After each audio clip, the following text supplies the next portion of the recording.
Okay, here we go. This is chapter 4, Albert Pike, the Plato of Freemasonry.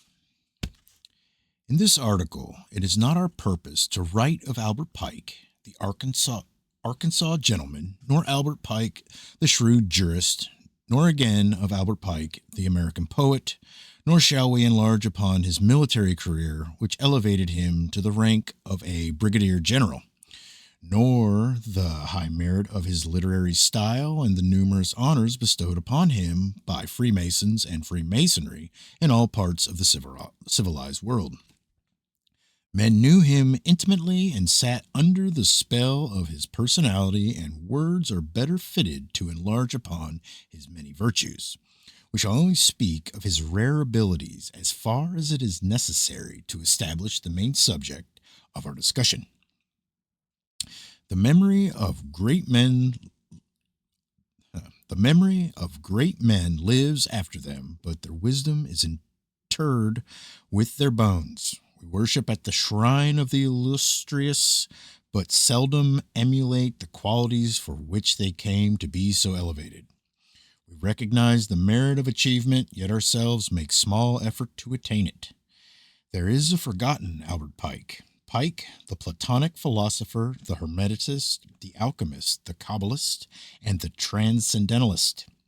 It is to rescue this genius from the oblivion of forgetfulness that we have framed this essay. Albert Pike was the great American Freemason. He found the organization in a log cabin and left it a palace.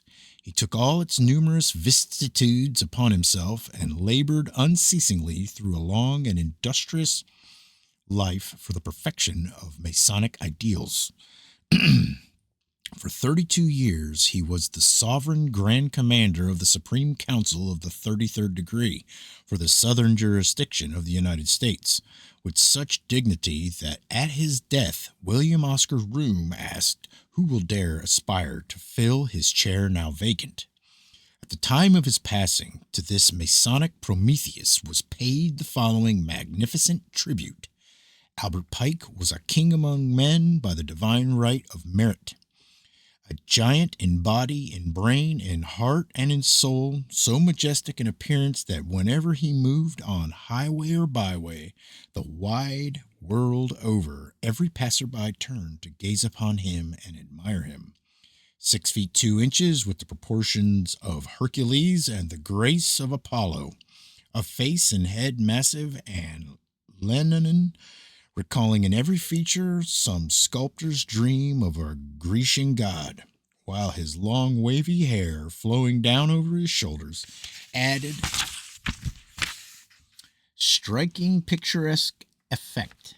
He was, in himself, the highest and grandest embodiment of the virtues and graces of Freemasonry, a living exemplification of the exalted and exalting principles of your great world-embracing brotherhood. He ran the whole gamut of earthly honors. He climbed fame's glittering ladder to the loftiest height and stepped from the topmost round into the skies. Henry R. Evans, Inspector General, Honorary of the Supreme Council, 33rd degree, thus describes this grand old man of masonry. I often saw him on the streets of Washington, his snow-white hair falling about his shoulders like the mane of a lion.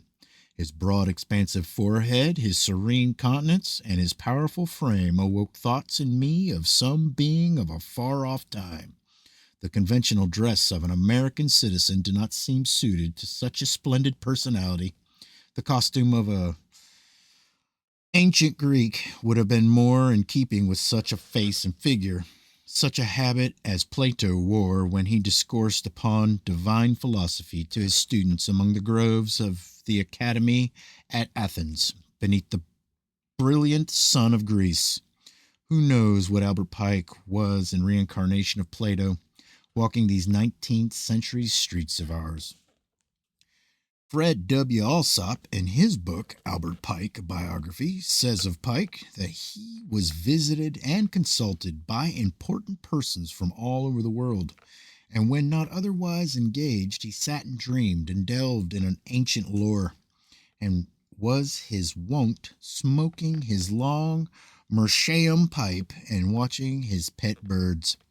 In the century souvenir of his birth, published in 1909, are contained a number of tributes to Albert Pike from men high in Masonic circles. James D. Richardson, Sovereign Grand Commander, calls Albert Pike Freemasonry's greatest son, adding that he stands without a rival in the hearts of all Masons of the ancient and accepted Scottish rite throughout the world. The Sovereign Grand Commander also pays a direct tribute to Pike's scholastic achievements. He had been a fine Greek and Latin scholar, had taught himself many languages and a great number of dialects, among them Sanskrit, Hebrew, Old Samaritan, Chaldean, Persian, and American Indian. From these he went on to study of the Parsi and Hindu beliefs and traditions and of the Rig Veda and Zendavesta. He left 15 manuscript volumes of translations and commentaries of these Aryan writings. George F. Moore, 33rd degree Grand Prior, made this beautiful statement. It was Pike, the Mason, who, by the divine alchemy of the love of his fellow men, transmuted all his mental possessions into the pure gold of wisdom, poesy, patriotism, and law, and embodied them in our Scottish Rite rituals as they were revised and spiritualized by him. Many enduring titles have been bestowed upon Pike by those who knew and loved him. He was called Albertus Magnus, the Great Albert, the Homer of America, the master builder, the real master of the veils, the oracle of Freemasonry, and the Zoroaster of modern Asia. This is the man who is identical in his purposes and ideals with the highest aspects of Freemasonic thought, the man who taught himself Sanskrit after he was 70 years of age and who unpublished manuscripts in the Library of the Supreme Council represent, together with his published writings, the most important known collection of research work into craft symbolism. In time, these manuscripts will be published for the good of the craft and the world. In every sense of the word, Albert Pike was a self-made man. As a mere youth, he desired education above all things. Too poor to pay his I can't even say that word. What is that? Matriculation fee at Harvard, young Pike set himself the task of self-education. How well he succeeded in this labor of love was well attested when the later life Harvard bestowed upon him the honorary degree of Master of Arts in 1859. Pike declined the honor with thanks, saying that when he was penniless and needed an education, the doors of the institution had been closed to him, and that he cared nothing for the deferred degree. From the foregoing, it is evident that Freemasonry not only accepts Albert Pike as a standard of Masonic excellence, but by the dignity showered upon him gives official recognition to the systems of thought which he inculcated upon the rituals and symbols of the craft. To Albert Pike, Freemasonry was synonymous with scholarship. Having searched as few men have searched into the hazy background of Freemasonic tradition, Pike is undoubtedly the best qualified authority to whom one can turn in the effort to discover the essential elements of Freemasonry. Let us then consult this splendid oracle, gathering from his own words the essentials of Freemasonic philosophy.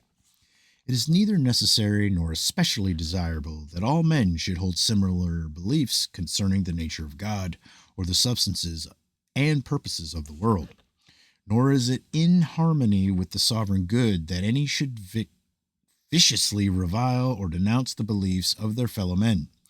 The occult and metaphysical sciences are the oldest known to this race, and Freemasons of the higher degrees who, ignoring the importance of the transcendental branches of learning, viciously criticize those who have discovered the importance of these sciences, not only reveal their utter ignorance of the text of their own textbook, Morals and Dogma, but also of that fundamental Masonic tenet which gives to each man the guarantee of unpersecuted freedom of thought. In his interpretation of Masonic symbolism, Albert Pike naturally turned, as all scholars must ultimately do, to those ancient institutions of learning from which has descended to this age the whole bounty of rational good. Nor does Pike hesitate through any false pride to acknowledge the origin of his illumination. In the mysteries of Ceres and Proserpine at Eleusis, of Isis and Osiris in Egypt, of Hades and Adonis in Syria, of Drusus of Lebanon and the Druids of Britain, of the persecuted Gnostics and the reviled Kabbalists, as well as a score of others. He found the roots of that great tree which was he found the roots of that great tree which was to grow up through the ages under the name of Freemasonry and spread its branches over the modern world. He who denies this denies Pike, the rituals, and the evident, for the wealth of Freemasonry lies in those traditions with which it is bound to the great cultural systems of antiquity. Members of the craft proudly refer to their brother Pythagoras as an illustrious example of ancient initiation, but do they remember that this brother was a transcendental magician possessed of all the supernatural powers which moderns ridicule and immortalize because of the superlative quality of his erudition? Pike sensed a deeper dignity, a fuller meaning, and a higher purpose. He was a man apart, one of a small race of rational giants to whom it is given to see beyond the narrow sphere of personal interest into that broader vista of high purpose and unselfish end. When we say that Albert Pike was a Kabbalist, we say no more that he himself maintains in Morals and Dogma is to be found the following statement. One is filled with admiration on penetrating into the sanctuary of the Kabbalah, at seeing a doctrine so logical, so simple, and at the same time so absolute. The necessary union of ideals and signs, the consecration of the most fundamental realities by the primitive characters, the trinity of words, letters, and numbers, of philosophy simple as the alphabet, profound and infinite as the word. Theorems more complete and luminous than those of Pythagoras, a theology summed up by counting on one's fingers an infinite which can be held in the hollow of an infant's hand, 10 ciphers and 22 letters, a triangle, a square, and a circle. These are the elements of Kabbalah. These are the elementary principles of the written word, reflection of that spoken word that created the world. If more evidence be necessary, consider the 235 pages of manuscript commentary on the Kabbalah in Pike's autograph, now in the library of the Supreme Council. Nor should we forget that in his Masonic writing, Pike drew considerably from the books of transcendental magic by Eliphas Levi, a Kabbalist and a magician, whose concepts Pike must have highly admired, since he quoted them so frequently. There are hundreds of references to Kabbalism in the Magnum Opus and the Legenda of the degrees from the 4th to the 32nd. 32nd. Any Freemason studying these carefully could not but become acquainted with the leading tenets of Kabbalistic tradition, as these are derived from the Sefer Yetzirah and the Sefer HaZorah. As a Hermeticist, Pike is an equally distinguished exponent of primitive revelation. In his lecture on the Night of the Sun, or Prince Adept, Pike reveals his intimate knowledge of the Arcanum. The Hermetic art is, therefore, at the same time a religion, a philosophy, and a natural science. As a religion, it is that of the ancient magi and the initiates of all ages. As a philosophy, we may find its principles in the school of Alexandria and the theories of Pythagoras. As a science, we must inquire for its processes of Paracelsus, Nicholas Flamel, and Raymond Lully. Pike then hazards all by a magnificent occult statement. None of that race of philosophical metaphysicians whom materialists despise so heartily ever soared more gloriously into the Hermetic heavens. The science is a real one only for those who admit and understand the philosophy and the religion, and its process will succeed only for the adept who has attained the sovereignty of will and so become the king of the elementary world. For the grand agent of the operation of the sun is that force described in the symbol of Hermes of the table of emerald. It is the universal magical power, the spiritual fiery motive power. It is the ode according to Hebrews, and the astral light according to others.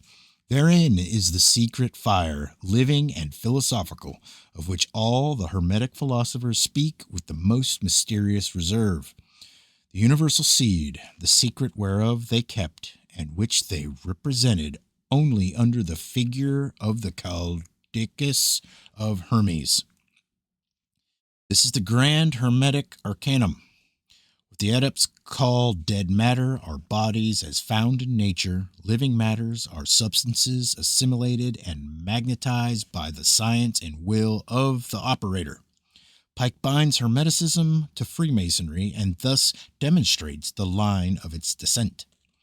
The Hermetic science of the early Christian ages, cultivated by Gerber, Alpharabius, and others of the Arabs, studied by the chiefs of the Templars and embodied in certain symbols of the higher degrees of Freemasonry, may be accurately defined as the Kabbalah in active realization or the magic of works. Pike's highest admiration for Plato, as well as his cultivation of the orderly rational procedure of the Platonic philosophers, entitle him to be regarded as a legitimate exponent of Platonism. I can't say that word. Platonism? Yes.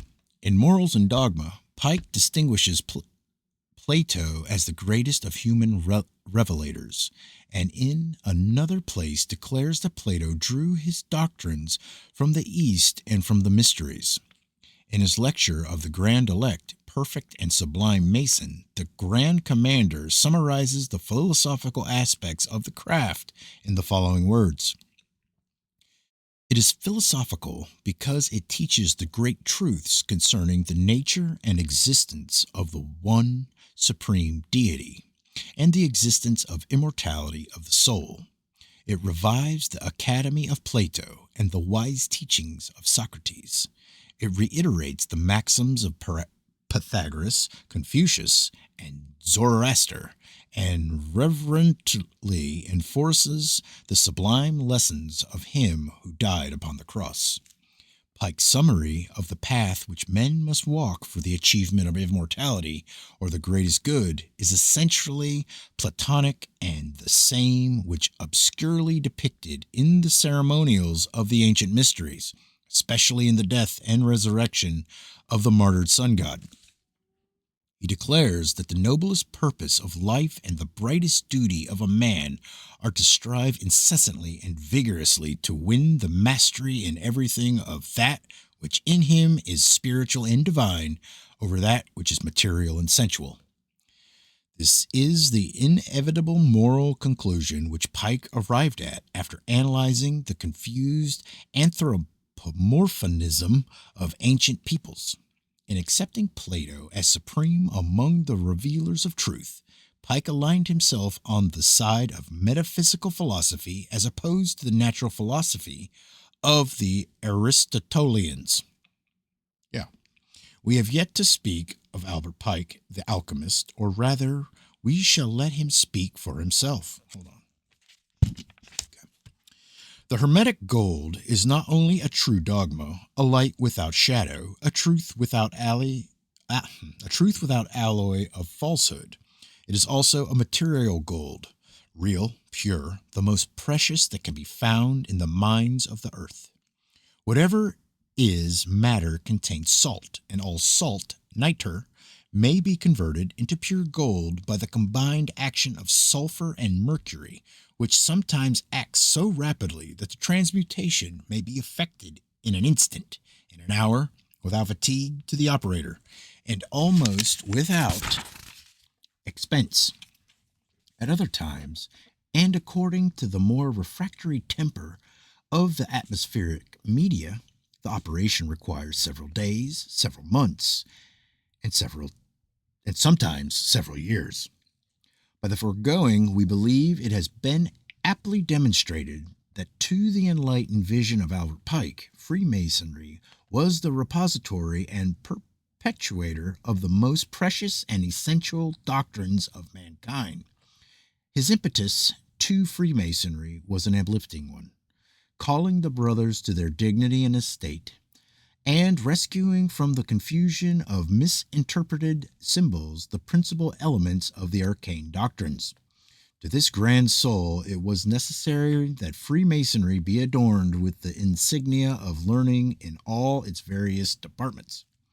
Its life and actions reveal that Freemasonry was Albert Pike's religion, not Freemasonry in its outer sense, but in a deified aspect, in which all the rights and degrees blazed forth with the light of divine wisdom and authority. We have but to study the life of the man to discover that through the symbols, to the interpretation of which he devoted his life, Pike found his creator and was brought face to face with that living world which is the consummation to all Masonic travel. Albert Pike was great because he recognized greatness. He is immortal because he refused to accept mortality. He was a true master mason because he refused to see in Freemasonry less than the most sacred and most profound of all mortal tradition. In his Legenda of the Degrees of the Scottish Rite, Pike sets forth a Masonic creed, his Masonic creed. In this is epitomized the Grand Commander's philosophy of life, belief in God's infinite benevolence, wisdom, and justice, hope for the final triumph of good over evil, and for perfect harmony as the final result of all the concords and discords of the universe, and be charitable as God is towards the unfaith, the errors, the follies, and the faults of men, for all make one great brotherhood. This brings up a most moot question, one which has perplexed Masonic scholars in particular, and the craft in general for a goodly number of years. Is Freemasonry a religion? The superficial Mason is likely to answer in the negative. Studious investigation, however, will reveal that as the other symbols are in the main derived from the religious symbols of ancient nations, it naturally follows that the inner traditions of the craft are concerned with the esoteric interpretation of these symbols, an interpretation which must inevitably deal with the various aspects of sacred sciences. If we turn to our oracle once more, we find the answer in the opening sentence of the Legenda for the 19th degree, where Pike declares, Masonry has always had a religious creed.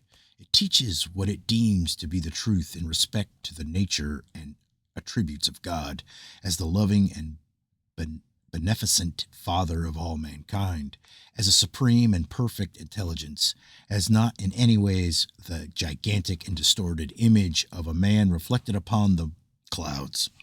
His fullest statement upon the subject, however, is to be found in his essay on Masonic symbolism, where he writes, but those who framed its degrees adopted the most sacred and significant symbols of a very remote antiquity, used many centuries before the temple of King Solomon,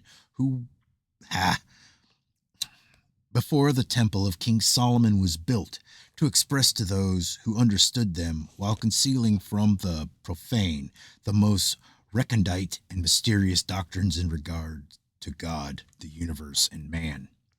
And those who framed the degrees and adopted these symbols used them as expressions of the same sacred and holy doctrine and interpreted them quite otherwise than they are now interpreted in our lodges. I have at least arrived at this conviction after patient study and reflection during many years. I entertain no doubt and am ready to give the reasons for my faith that the principal symbols of Freemasonry, all that are really ancient, concur to teach the fundamental principles of a great and widespread religious philosophy, and hieroglyphically express certain profound ideas as to the existence, manifestations, and actions of the deity, the harmony of the universe, the creative word, and divine wisdom, and the unity of the divine and human, the spiritual, intellectual, and material in man and nature, that have reappeared in all religions and have been expounded by great schools of philosophy in all the ages. The ancient symbols of Freemasonry teach, I think, the profound religious truths and doctrines that in reality are Freemasonry. I am so far from being one of those who think that it teaches no religious creed or doctrine as that I firmly believe that it consists in the religious philosophy that it teaches, and that he only is a true Freemason who correctly interprets for himself the symbols. Here, Pike commits himself to no uncertain manner to the fundamental premise of metaphysics and occultism, namely that under the outer symbols and dogmas of religion there exists an esoteric key to the secrets of nature and the purpose of human existence. The point which Pike is trying to make is that Freemasonry is not a religion, but the religion. Freemasonry does not align itself with any individual institution of faith that seemingly exists for the purpose of confuting some other cult. Freemasonry serves and nurtures man's natural impulse to worship and venerate God in the universe and good in the world. It infers with the creed of no man, for it is above creeds, calling its members from vain wrangling over jot and tittle. It invites them to unite in harmonious adoration of the universal Creator. It calls men from theory to practice, from vain speculation to the application of those great moral and ethical truths by which the perfection of human nature is wrought. In Masonic symbolism, however, Albert Pike senses something more exalted than even the ethical and moral virtues. Speaking of the ancient schools, the prototypes of modern Freemasonry, Pike notes, it is certain that something in the ancient initiations was regarded as of immense value by such... let me do it again. Not easy to read this. It's not. Pike notes it is certain that something in the ancient initiations was regarded as of immense value by such intellects as Herodotus, Plutarch, and Cicero. The magicians of Egypt were able to imitate several of the miracles wrought by Moses, and the science of the hierophants of the mysteries produced effects that to the uninitiated seemed mysterious and supernatural. Pike even invites the studious brethren to discover anew those recondite philosophies, through the understanding of which man becomes an adept, not by name alone, but by virtue of his transcendental powers. The Freemasonry of Albert Pike is too vast and grand a thing to be grasped by those who have not spread the pinions of their inspiration and soared upward into the rational sphere. Albert Pike was a real Masonic initiate. He felt the dignity and profundity of the work. He knew the high calling to which master builders are dedicated.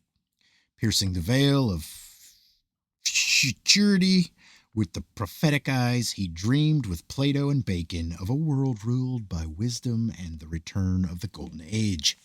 Ponder well this prophetic utterance. Let the most absolute science and the highest reason again become the appanage of the chiefs of the people. Let the sacerdotal art and the royal art resume the double scepter of the ancient initiations, and the world will yet again emerge from chaos. By the passing of Albert Pike into those greater mysteries of which the earthly lodge is but the outer symbol, Freemasonry was deprived of one of its staunchest defenders and noblest exponents. The period of Pike's administration was the golden age of Masonic enlightenment, a renaissance of those great institutions of the ancient world rendered luminous by the exalted personalities of Orpheus, Pythagoras, and Plato. The triumvirate of enlightened learning, weary with his labor, bowed but never broken by the responsibilities of his office and the misunderstandings of an unbelieving world, this noble soul passed his dreams to the keeping of others, and, drawing the folds of his robes about him, lay down to rest. Over his mortal remains, splendid even in death, was spoken the funeral service of the Kadosh, words he himself had framed and bestowed as a priceless legacy upon the craft. Death is the inexorable creditor, though, damn it. Death is the exorable creditor whose indulgence nothing in the world can purchase. Every moment that sees a newborn child laugh at the light sees also a man die, and hears the cry of the breaking heart and the lamentations of those who sit lonely and in the desolation of affliction, no longer seeing the faces of dearly loved ones. Round the little island of our being on which we follow our various pursuits of toil and craft, of usefulness or mischief, throbs the illimitable ocean of eternity, upon which, round the isle, a broad circle of impenetrable darkness brooding lies. But beyond that zone the outer ocean sparkles, and its white-crested waves dance in the light, and somewhere in the distance the islands of the blessed are dreaming, girdled by the peaceful waters. The spirit of Albert Pike still guides Freemasonry to higher honors and fuller understanding. The impetus he gave to a clearer realization of spiritual and ethical values will continue in ever-widening circles like the ripples of water from the stone thrown into the pool. The whole world has been enriched by the memory of this philosopher, whose words are known to comparatively few, but whose genius has tinged the lives of the multitude. In closing this tribute to the master builder, we would like to leave with the reader the same message which he left with the brethren of the craft. Though cults and creeds may come and go upon the ebb and flow of the universal tide, the Freemasonry of Albert Pike will endure as a monument throughout the ages to the vision of a true prince of the royal secret. So religions decay into idle forms and the mummery of meaningless words. The symbols remain like the seashells washed upon the depth, motionless and dead upon the sandy beaches of the ocean, and the symbols are as voiceless and lifeless as the shells. Shall it always be so with Masonry, likewise? Or shall its ancient symbols inherited by it from the primitive faiths and most ancient initiations be rescued from the enthrallment of commonplace and trivial misinterpretation, be restored to their ancient high estate, and again become the holy oracles of philosophical and religious truth, their revelation of divine wisdom to our thoughtful ancestors, and thus make true, real, the immense superiority of Freemasonry over all the modern and ephemeral associations that ape its forms and caricature its symbolism.